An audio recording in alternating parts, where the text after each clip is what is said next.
मुंबई से बड़ी खबर है। आदित्य ठाकरे को फटकार पड़ी है, वो भी सबके सामने, अपने ही कार्यकर्ताओं के सामने, अपने ही जूनियर नेताओं के सामने मीटिंग में, और वो भी मातोश्री के अंदर। फटकार लगाने वाले भी कोई और नहीं बल्कि अपने पिता, पार्टी के नेता उद्धव ठाकरे थे। और मदद के लिए जब संजय राउत खड़े हुए तो संजय राउत की भी क्लास लग गई। आखिर क्यों ऐसा हुआ? क्यों उद्धव ठाकरे उखड़ गए आदित्य ठाकरे पर? क्यों कहा जाने लगा है कि आखिर उद्धव की पार्टी में फिर से बड़ी टूट होगी? दिखाते हैं आपको, बताते हैं सब कुछ। आप भी वीडियो को शेयर करें और कमेंट करके अपनी राय जरूर दें कि क्या उद्धव ठाकरे के लिए अब उल्टी गिनती फाइनली शुरू हो गई है। कमेंट जरूर करें।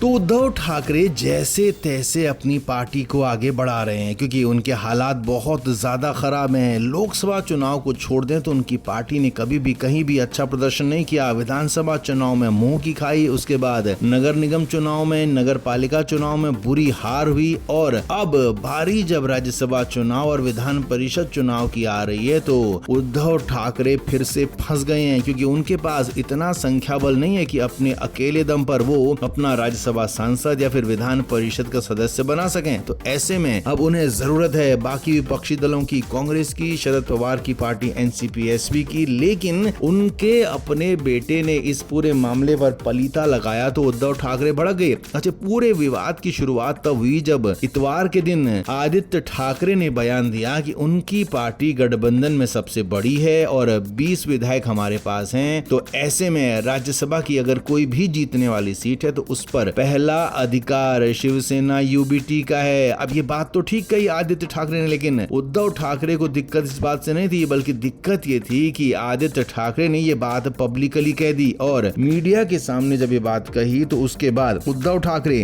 कांग्रेस के साथ गेम बना रहे थे अपनी विधान परिषद सीट का, वो बिगड़ गया। जी हाँ, कांग्रेस के केंद्रीय नेतृत्व ने उद्धव ठाकरे पर इस बयान का मतलब पूछ लिया कि आखिर ये बयान आदित्य ठाकरे का है या फिर उनकी पार्टी का भी यही स्टैंड है। क्योंकि यहाँ पर खबरें जो आ रही हैं उसके मुताबिक उद्धव ठाकरे डील कर रहे थे कांग्रेस से कि राज्यसभा की सीट कांग्रेस को दे दी जाए, तो विधान परिषद में खुद उद्धव ठाकरे जाना चाहते थे। तो उसी डील को लेकर बातचीत चल रही थी, लेकिन आदित्य ठाकरे ने उस डील पर पलीता लगा दिया। उस डील को एक तरीके से ब्रेक लगा दिया, रोकने का काम कर दिया, क्योंकि कांग्रेस ने इस डील को ही होल्ड पर डाल दिया। अब अगले महीने मार्च में चुनाव होना है राज्यसभा सीट का और उद्धव ठाकरे चाहते थे कि राज्यसभा की सीट कांग्रेस को दे दी जाए तो मैं विधान परिषद में चला जाऊंगा। इसीलिए भरी मीटिंग में आदित्य ठाकरे को फटकार पड़ी कि आखिर ऐसे बयान देने से पहले उनसे पूछा क्यों नहीं गया, क्यों पार्टी फोरम में पहले बात नहीं हुई, क्यों सीधे मीडिया में बात कह दी गई। आदित्य ठाकरे को कड़ी फटकार लगाते हुए उद्धव ठाकरे ने यहाँ तक कह दिया कि अभी भी बोलने का तजुर्बा नहीं आया है, अभी भी तजुर्बे की जरूरत है। तो इस तरीके से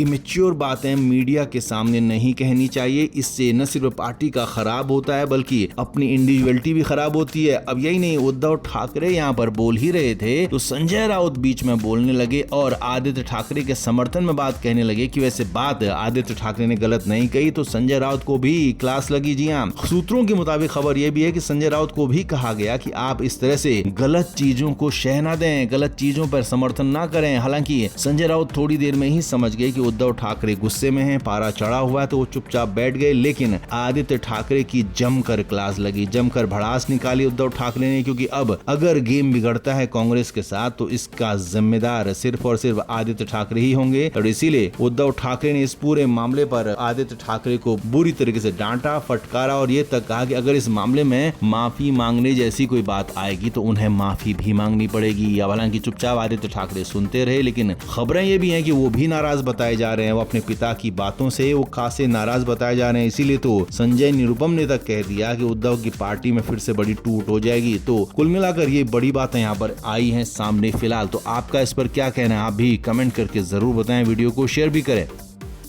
तो अजीत पवार के जाने के पहले दिन से ही सवाल खड़े हो रहे थे कि आखिर अजीत पवार के साथ ऐसा क्यों हुआ, क्या हुआ। तो अब बड़ी बात यह है कि सुनेत्रा पवार ने सीएम फडणवीस से मुलाकात करके सीबीआई जांच की पहले मांग की थी और यहाँ पर फडणवीस ने भी भरोसा दिया है कि वो जल्दी इसकी सिफारिश करेंगे। लेकिन अब बड़ी बात यह है कि सुनेत्रा पवार अब खुद सीबीआई के पास जाना चाहती हैं। वो सवाल है, उनके जवाब ढूंढना चाहती हैं। खबर तो यहाँ तक है कि सुनेत्रा पवार के पास कुछ सबूत भी है और उन सबूतों को को लेकर वो खुद पैदल चलकर सीबीआई के पास जाना चाहती है। अब यहाँ पर सवाल पहला ये उठाया गया सुनेत्रा पवार उनकी तरफ से, उनकी परिवार की तरफ से, कि आखिर अजीत पवार का कार्यक्रम कैसे बदला गया था, क्योंकि पहले अजीत पवार को 27 जनवरी की शाम को निकलना था, उनका काफिला भी तैयार था, लेकिन एक बड़े नेता उनसे मिलते हैं और इसी वजह से अजीत पवार लेट हो जाते हैं और इसी वजह से उनको 28 जनवरी की सुबह सुबह निकलना पड़ता है, ये प्लान बनाना पड़ता है। और इसीलिए यहाँ पर पूरी तरीके से सवाल यही खड़ा हो रहा है कि आखिर क्यों उनका प्लान बदला गया। ये पहला सवाल है। जो दूसरा बड़ा सवाल उठाया जा रहा है कि आखिर अजीत पवार के पायलट को क्यों बदला गया। अजीत पवार प्लेन से यात्रा को लेकर काफी सतर्क रहते थे, उस दिन एयरपोर्ट भी वक्त पर पहुंच गए थे, लेकिन पायलट की वजह से देरी से उड़े, यानी कि जो पायलट को जाना था वो नहीं पहुंचा और आनन फानन में दूसरे पायलट को बुलाया गया। तो क्या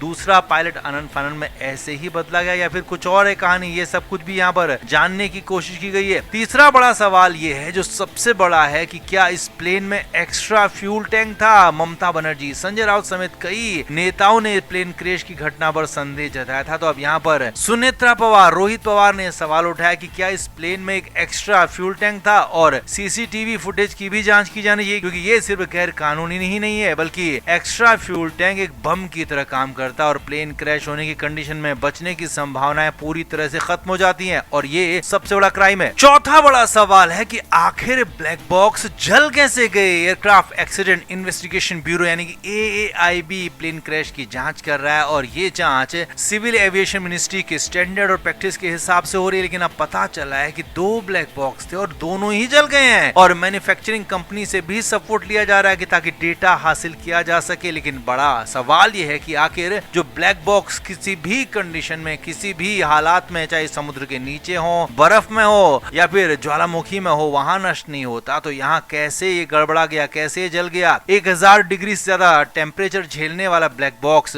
आखिर कैसे जल गया, ये बड़ा सवाल है। तो इससे बहुत बड़ा सवाल और बहुत बड़ा यहाँ पर एक संकट खड़ा हो रहा है कि आखिर क्या हुआ था उस दिन। सुनेत्रा पवार की तरफ से कहा गया है कि हमें ये जांच पता होनी चाहिए कि आखिर ब्लैक बॉक्स की जांच में क्या हो रहा है और ये भी कहा गया कि सुना है कि ब्लैक बॉक्स जांच के लिए अमेरिका जा रहा है, तो शायद वो पूरी तरह से जांच नहीं कर पाए हैं और राज्य सरकार ने CID को जांच दी है। तो हमें CID पर भी भरोसा है, लेकिन CBI एक विश्वसनीय संस्था है और CBI से अगर जांच होती है तो बहुत अच्छा होगा, जानकारी पूरी सामने आनी चाहिए। अब यहाँ पर पांचवा जो बड़ी बात कही जा रही है कि आखिर इस प्लेन के अंदर सेफ्टी वार्निंग सिस्टम क्यों नहीं था, आखिरी मिनटों में प्लेन का क्रू क्यों बदला गया, आखिर किसी भी तरह का डिस्ट्रेस कम्युनिकेशन क्यों नहीं हुआ जबकि प्लेन लैंड करने जा रहा था। और इसी मामले में फॉरेंसिक, इलेक्ट्रॉनिक और हाई लेवल जांच की जरूरत है कि क्या मेंबर फिट थे, क्या प्लेन का मेंटेनेंस ठीक था। कई सारे सवाल है और इन सारे सवालों के जवाब अब चाहिए और कई सारे सबूत तो यहाँ पर सुनेत्रा पवार अपने पास होने का दावा भी कर रही है। तो अब देखना ये होगा कि अब CBI के पास जाकर वो जवाब सौंपती हैं तो क्या उन्हें जवाब मिलता है और क्या यहाँ पर CBI की जांच का फैसला होता है और क्या अजीत पवार के मामले में निकल कर आता है। तो आपका इस पर क्या कहना, आप भी कमेंट करके जरूर बताएं, वीडियो को शेयर भी करें।